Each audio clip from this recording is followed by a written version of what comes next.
Olora ni weche mag tuke ni tuke mag agoko mag National Sevens Circuit ochomo Kisumu kama giko dirani tielo mar dala Sevens dhi timore kind tarik 1 nyaka 2 dwe manyien.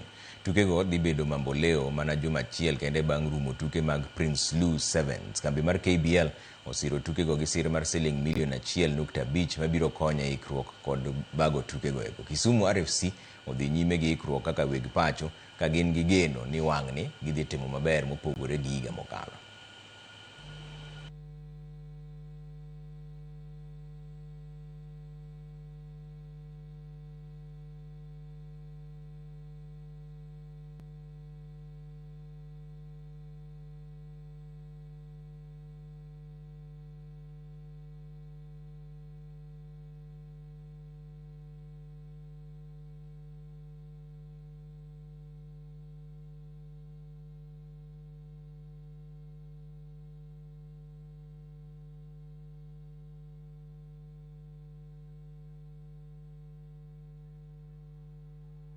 So it's quite interesting and exciting when you have such a partner on board, especially the fact that it's not the first, and we acknowledge that it will not be the last.